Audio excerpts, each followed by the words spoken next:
Professor Faustus is a wizard, sorcerer, an acclaimed alchemist, and a master of the dark arts. We find him in his library. I wonder what he's going to read.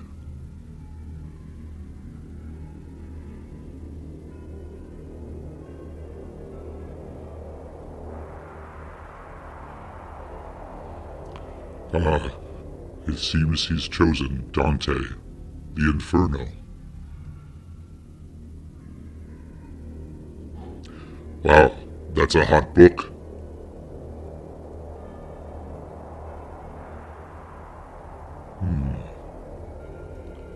Maybe he has another volume up his sleeve.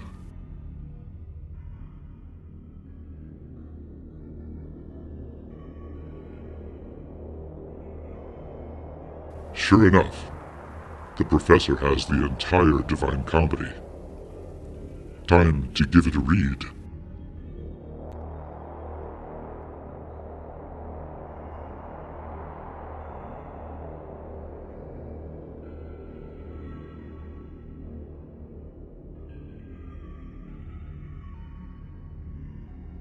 It's not an easy read, and the professor is a committed prison-abolitionist and a believer in the triumph of reconciliation over punishment.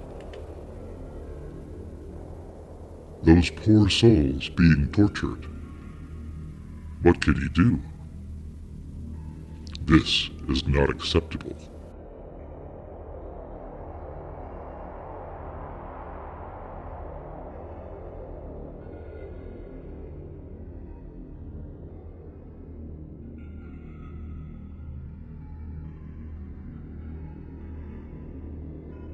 In order to help the souls trapped in Dante's Inferno, it will be necessary to master the element of fire. As a sorcerer, wizard, and alchemist, Professor Faustus has this down. He can summon fire whenever he wishes. His trusty Zippo lighter.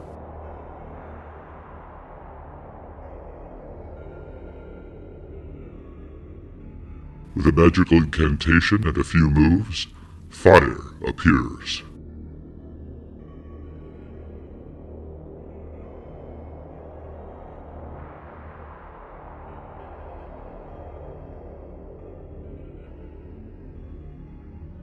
Perhaps another exercise. A practice in preparation. Looks like he has some matchbooks. A pack of matches. He's chosen one, but why? There are those moves again. Fire from nowhere!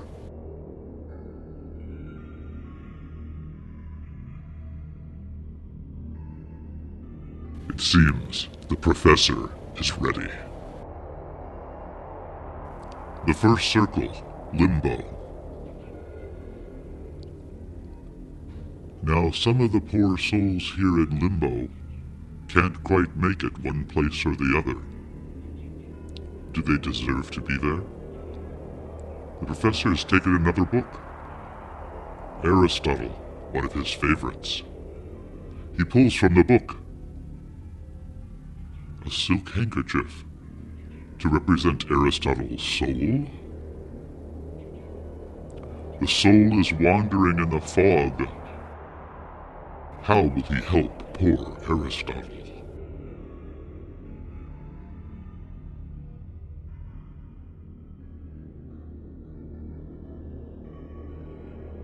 Little by little, Aristotle's soul rises and disappears from the underworld, leaving only a cloud of smoke.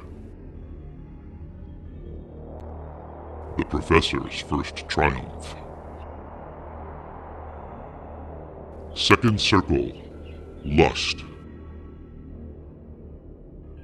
Now what will he do here? The souls of those who are consumed by lust are said to be blowing in the wind, rising and falling uncontrollably. It seems the professor has an idea.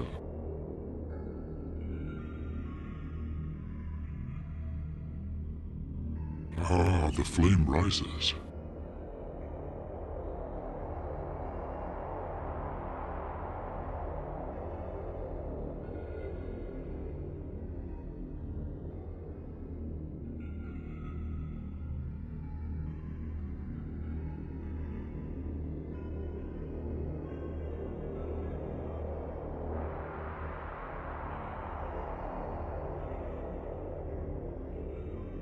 The flame, the soul of the lustful, untethered, blown. Can he bring it back down?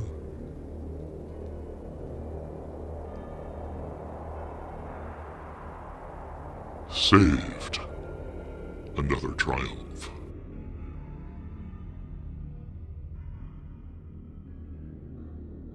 The third circle, the circle of gluttony.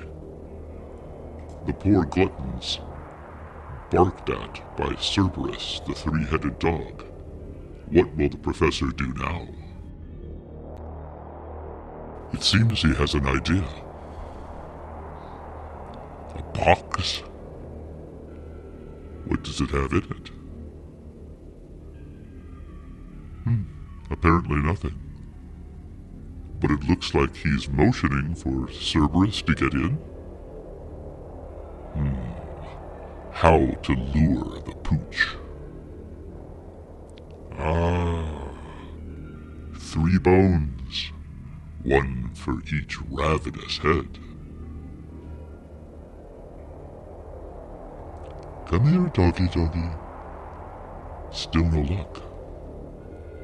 How to get that hellhound into the box. Fire! Of course. Perhaps fire will attract the dog to the bones.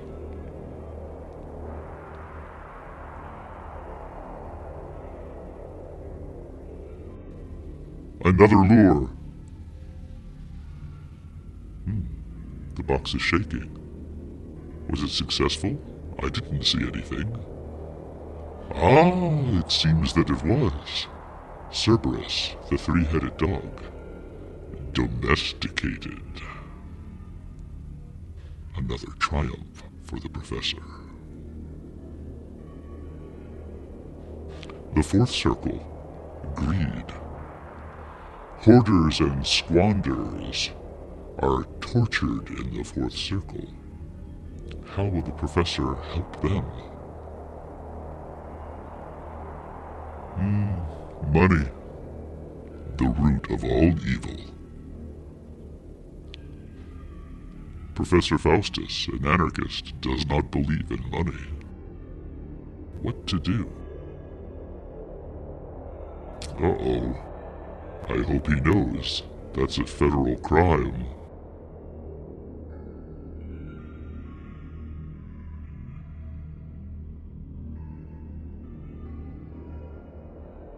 As $1 burns, it creates flames. More dollars. Greater flames. What's he up to?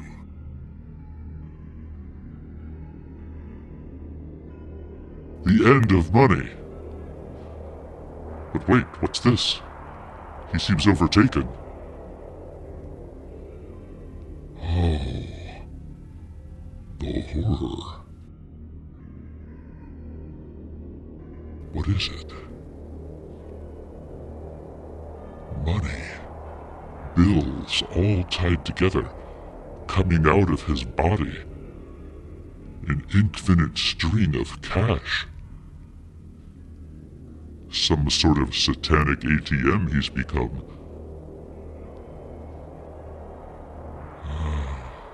I get it. He has taken on the punishment for those being tortured.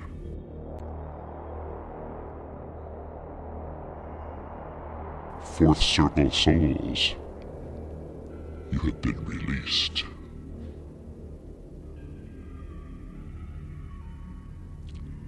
Fifth circle, anger, also where the wrathful and the sullen are tortured. The sullen, the depressed, being tortured? I don't think the professor will like this. He's signaling to us 5, 6. He means to take on the 6th circle at the same time. The circle of heresy, where heretics are locked in tombs, burning alive forever. He's taken out 2 bookmarks from his copy of Dante's Inferno. One white, one black.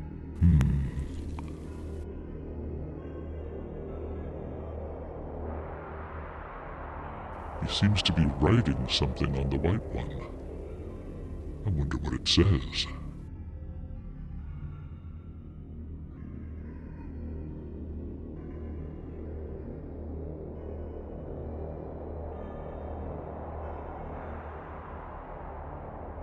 Trauma.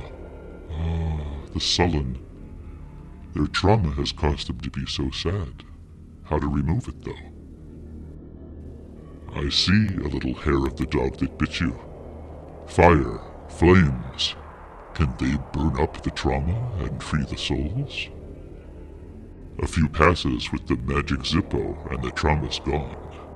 Now, to that little piece of black paper. What's he up to? The heretics locked in tombs burning alive. What do they need?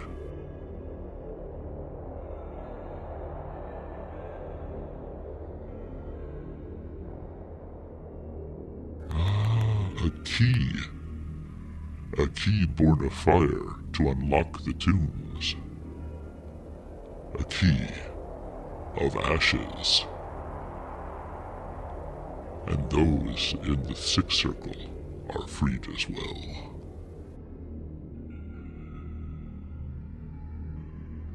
The seventh circle, the circle of violence. Violence includes many things, and something that's truly upset the professor is that those who have harmed themselves and committed suicide are being tortured in the seventh circle. They are turned into trees, pecked at by harpies, for eternity. 3 trees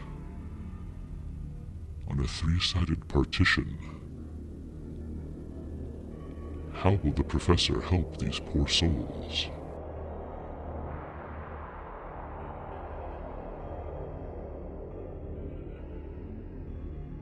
Some magic moves and... the trees are blooming.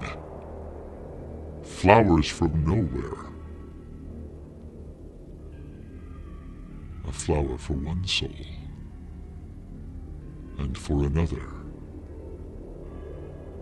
and for all of the souls now freed from the notorious seventh circle of hell. The eighth circle, fraud. Fraudulent counselors burn in fire shaped like tongues. Astrologers and magicians have their heads turned forever backwards. What will the professor do? What's this? His own tongue? Oh.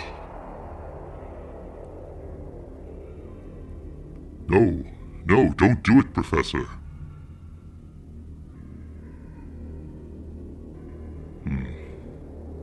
Good idea.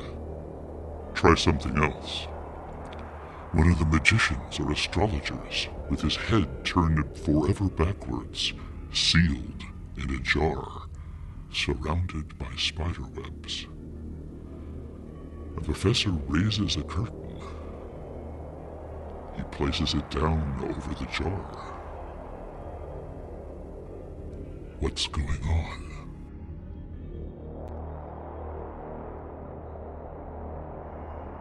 Oh, what's this? Light!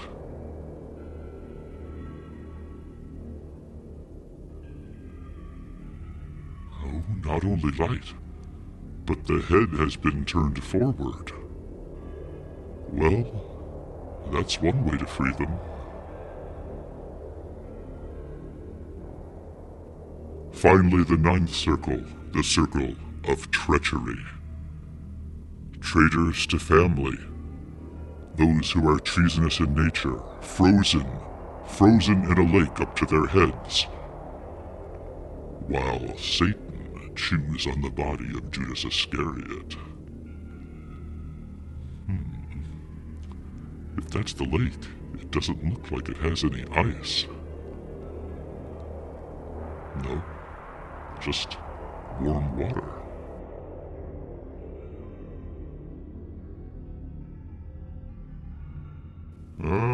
Maybe Beelzebub needs a little taste of his own medicine. But can fire make ice?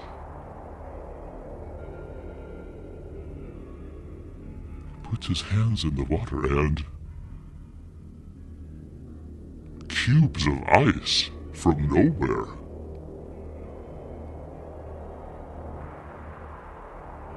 And again.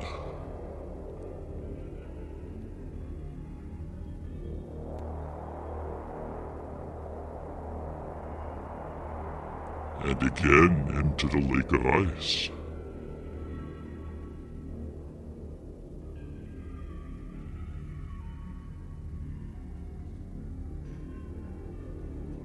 Another handful of ice. There's more ice that he's creating than was water in the lake.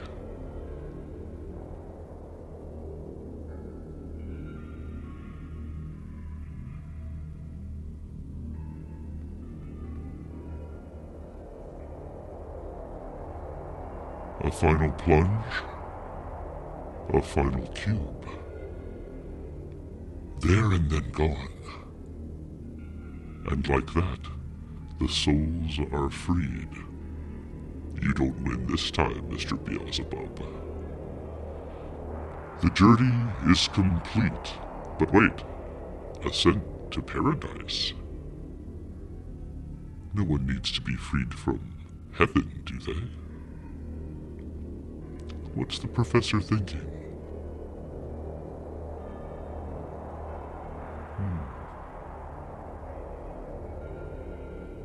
Another box?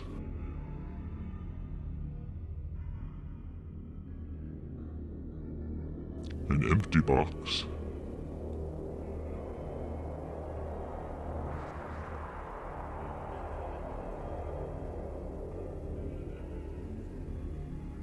He has his copy of the Paradiso.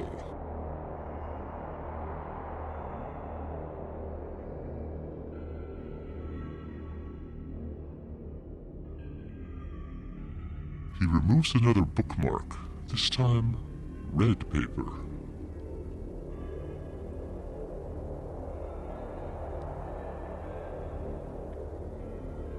Only needs one sheet today, it seems. Writing again. What could he be writing? I can't quite see it, but the professor is sending it to me telepathically. Are you getting it too? He's writing, "Ever the love which quieteth this heaven welcomes into itself with such salute, to make the candle ready for its flame." That's from Paradiso 30. A candle. Wrapped around his finger. Is this a metaphor? Maybe I understand. In Paradiso 18, the souls of the just appear as words in the sky of heaven, their bodies turning into letters. It seems the professor is writing a note to a candle in the heavens, thinking about justice, but for whom? Little flame left over from the inferno, I guess, as the writing floats to heaven. And something different floats down. What is it?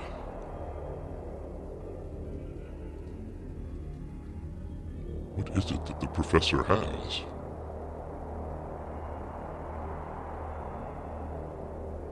Into the empty box.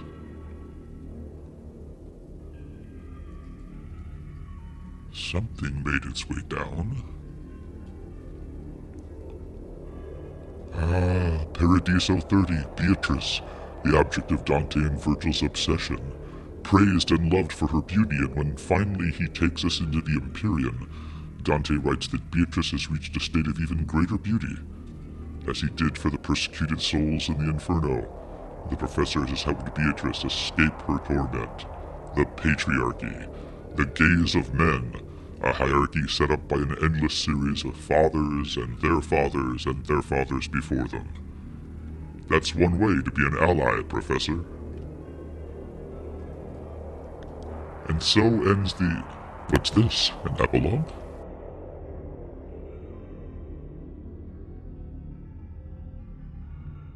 I think the good professor means to light that candle. And no doubt this time he'll just use a standard match or his trusty non-magical Zippo. Looks like it'll be matches. Oh, the temptation's too great to resist for a conjurer.